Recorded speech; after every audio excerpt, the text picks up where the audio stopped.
Welcome to the Tradies in Business podcast with your hosts Warwick Bidwell and Nicole Cox.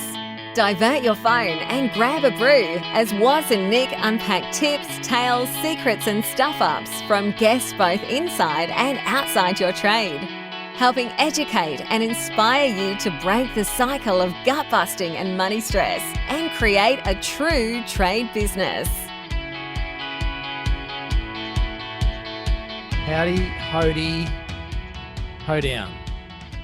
Hello? Yes, this is Warwick and Nicole, Tradies in Business podcast. Coming at you. You haven't tuned into the wrong show. I thought I'd try something different, Nicole. I was worried there for a moment, but okay. Yep. Great to know that it's a little bit, you're just trying something new. I like to try something new.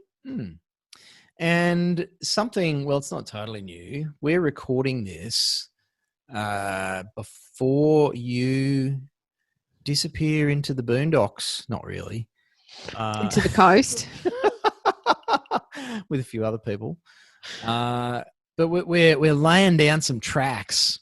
Oh. Like a muso. Mm. And then we're releasing it later, which is today. Which is after I make tracks. Yeah, after you make. Oh, that was good. See, I know. I was trying. Smooth. Thank you. Smooth like not a Jim Beam. Are you a premix drinker? You're not, are you? No. No, I'm bouncing around a bit here. So listeners, just a quick warning. If you're listening to this in the car with little ones or at home with little ones, and they're not the sort of little ones that use big people's words, this is a Fuck It Friday. And you should Boom! remove them from the room. But you know that because you saw the title when you pressed on it, so you can't blame me for your poor choices. Talk about taking ownership. No, you can't. Yeah. So we're going to bounce around more than normal today on a Friday episode. And speaking of doing things differently and, making change and all that sort of stuff, Coxie and I were just chatting before we hit record about what are we going to do for a Friday episode while Coxie's swanning around in a sarong by the beach, sipping a nice crisp Sauvignon Blanc or something. Yep, you know it. As she's nodding away going, actually, I might leave early, now that you mention it. Can I go now? No. Let's finish this episode first.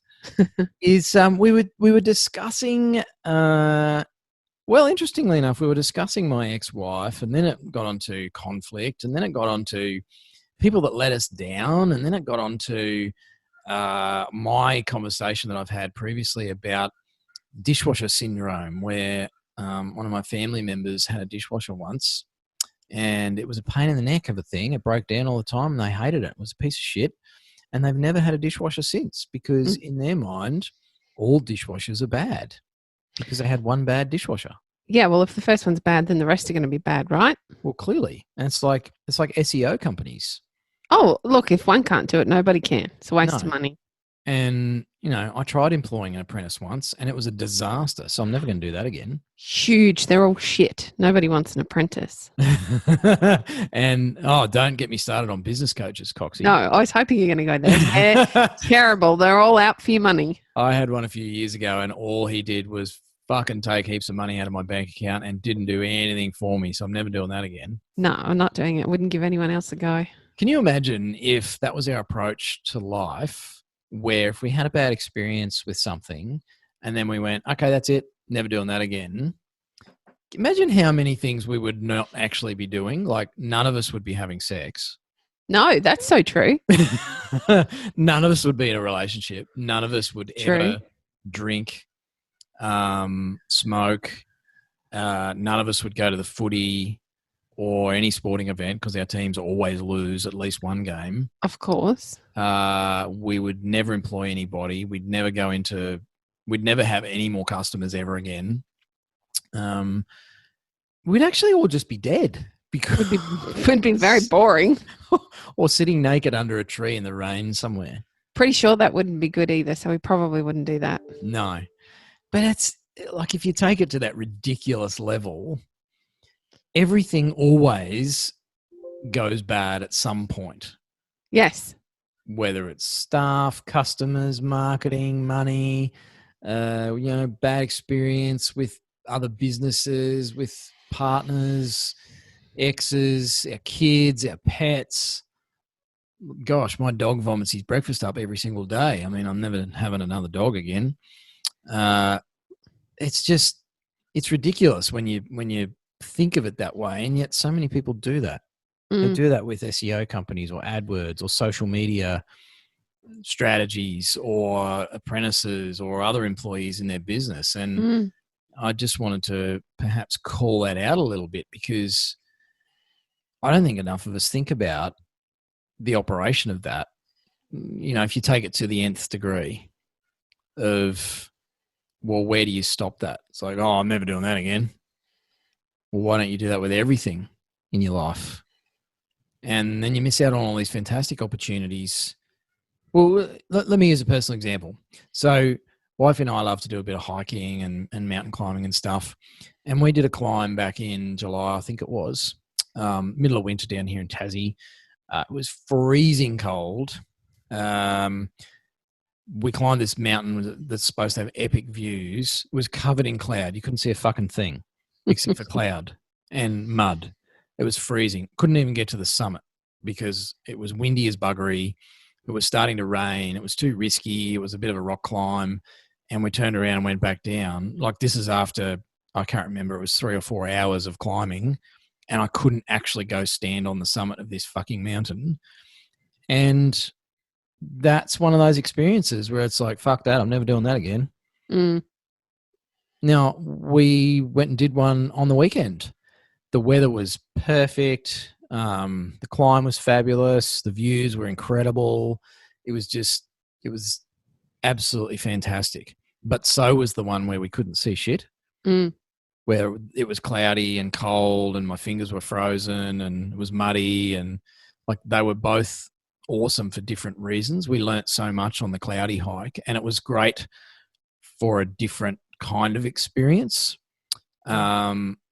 And I feel like if we allow the good, bad judgment thing to creep in too much into our lives, and we try and not do any of the bad, and we try and avoid any of the disappointments, we actually miss out on all the good stuff as well. There's a lot of lessons to learn in adversity, and I'm not sure if that's exactly where we're going here, but I think about every opportunity I've had to learn, it's come out of some sort of crisis. So it's been something like dad's surgery last year. That was a big opportunity for me to learn. It should have been a highly stressful time. There's a lot of traveling. Looking after your parents is not a lot of fun, particularly when they're cranky men, older men, very cranky when they're in pain.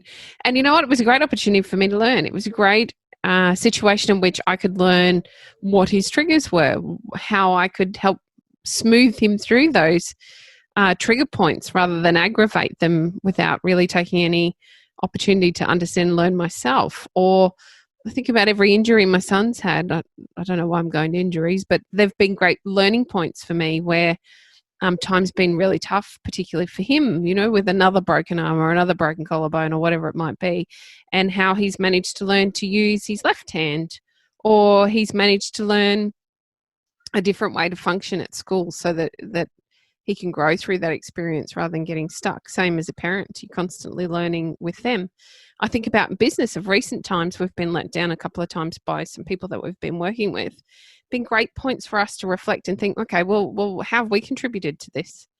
Has this happened because we haven't been clear enough with our communication, or have we not provided enough information for somebody then to service us the way that we feel we should be serviced? Or is it quite simply that we're expecting something that was never going to be delivered in the first place? It's a great opportunity for us to reflect and learn and think, how have I contributed to this, rather than just the grand assumption and I guess I can't think of the right word, but that critical point at which we say, well, we're never doing it again. We're never hiring that kind of person again, or we're never working with that kind of person again. That's not going to work for us. Yeah, and look, we've had that recently with someone putting forward an idea of solutions around technology here at Tradies in Business, and I can't say the experience has been awesome, but you know, we're going to forge ahead and keep looking for solutions, because well, first of all, we need to solve the problem. Yeah. But also, I probably have the headspace these days that, well, you know what? Today's mountain climb was wet, cold, cloudy. I couldn't see a thing. You know what? It was awesome for a bunch of different reasons. Mm. And I think it's easy for me to do that on a mountain climb or a camping trip where it's pissing rain the whole time and the tent floods. And at the time, it's probably the most miserable weekend you ever had in your life. But a lot of us are able to look back on it and go, but it was so cool because we all sat around and played cards in the wet tent, and, you know, we managed to bond as a family, or it cured my tinea because of the vinegar that spilled in the floor or something. I don't know. People are rolling their eyes and wondering what the fuck I'm talking about. But me too. So, but we're able to do that with personal events often, is go, oh yeah, but it was good for these reasons. Yeah. But we're often pretty shit at doing that in our businesses. Mm. You know, when it comes to money and those commercial type transactions, I think we drop the ball a lot with the, yeah, well, that apprentice, that was a really crap experience. The company wasn't great. The apprentice themselves didn't work out. And I've learned a lot about how to do it next time, or what not to do next time, or better questions I need to ask, or that's just not a good fit for our business and I'm better off getting a tradesperson next time. Or maybe it's caused me to question where I'm at with the business and I think I'll go in a different direction. Rather than go, fuck that, I'm never putting another apprentice on. All apprentices are shit. I'll just do it myself and go back to working 70 hours a week. Yeah, because that fixes everything. Exactly. So I think, you know, perhaps if there is a lesson in any of this, it's perhaps to take that ability that a lot of us already have in our personal lives of, well, that didn't go to plan and there was some good stuff in it.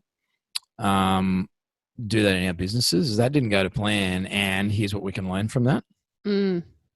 It's just a critical self-reflection point. And it's something we encourage business owners to do all the time, and particularly in our drawing boards.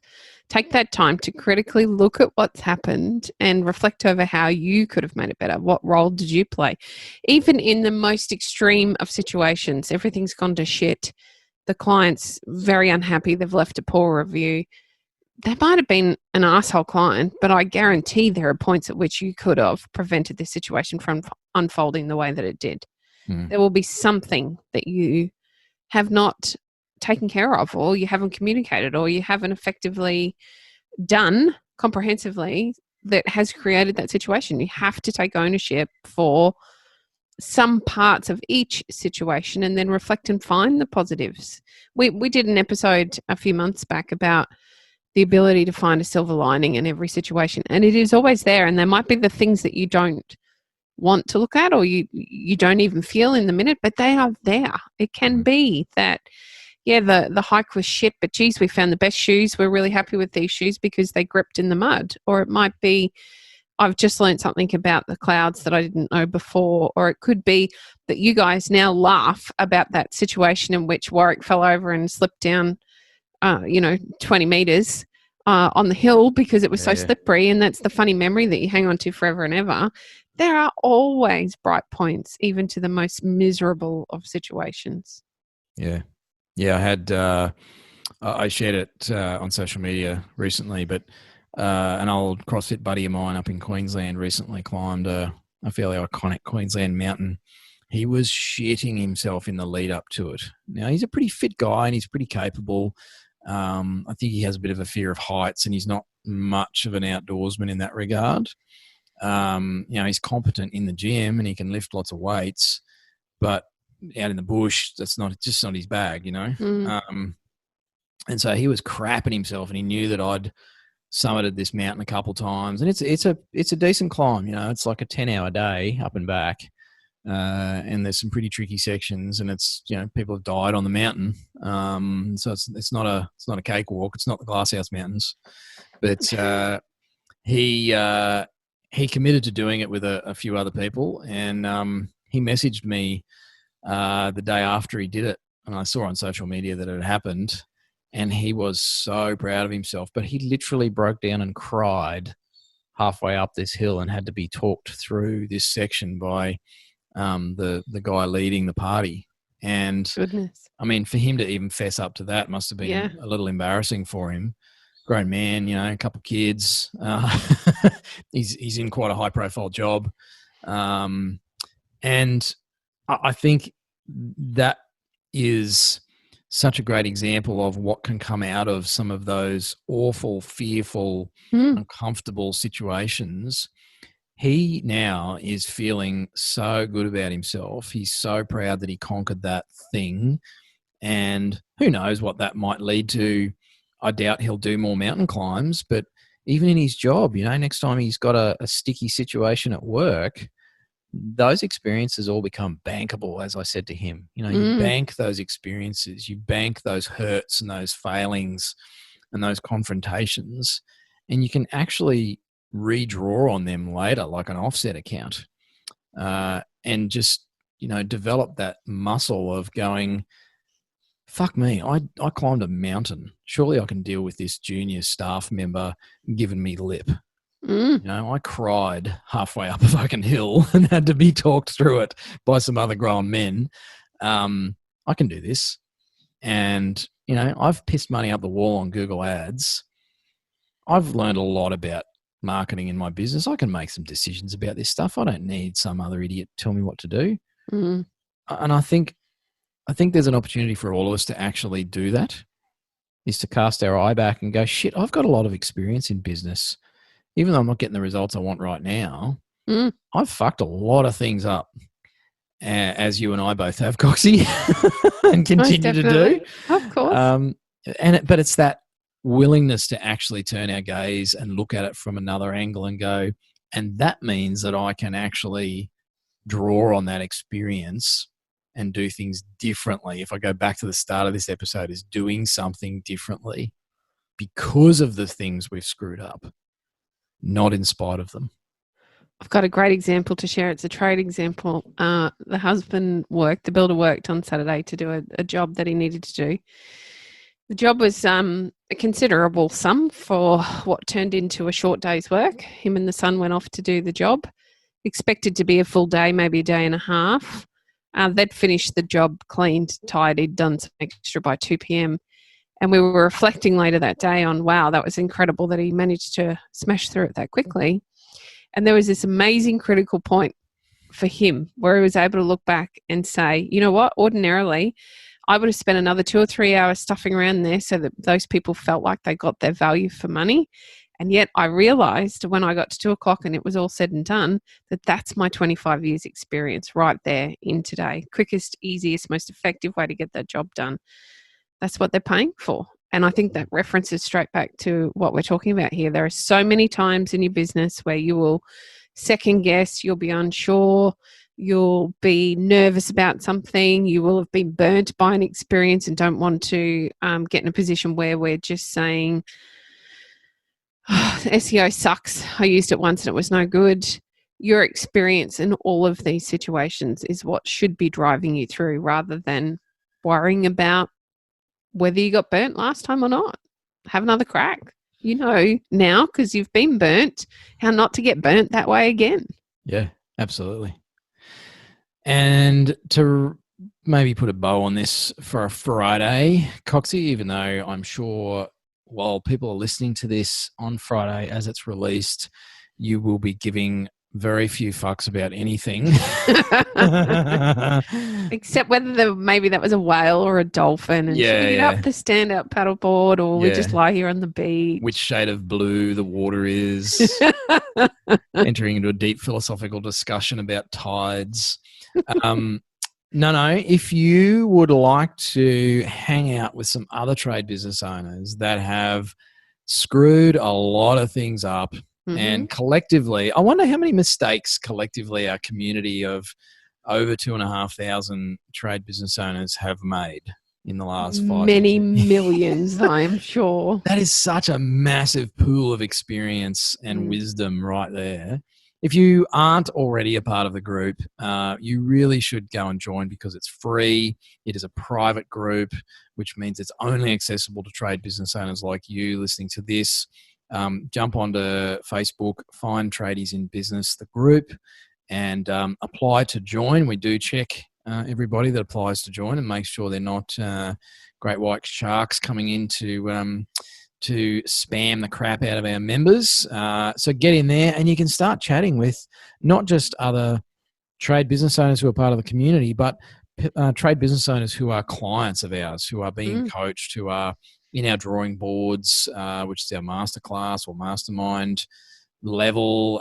There's people in there who are long-term one-on-one clients of ours, all sharing their experiences. So you can jump in there and actually tap into the collective wisdom of a whole bunch of fuck-ups. Wow. So apart from that, it is Friday. Have a fantastic Friday. I hope you're drinking lots of coffee and smashing it up to round out the week. If you're in Victoria, hang in there. We're thinking of you all. We are. It is an incredibly shit time for so many of you.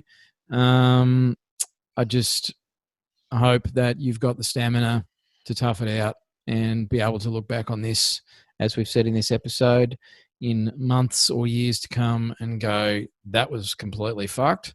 And man, I learned some stuff about insert word here, myself, my business, my team, my partner, my kids, whatever it is, and I'm able to draw on that. So, and I hope for everybody else that you're able to do that too. Thank you for listening. Hooroo. You've been listening to the Tradies in Business podcast with Warwick Bidwell and Nicole Cox.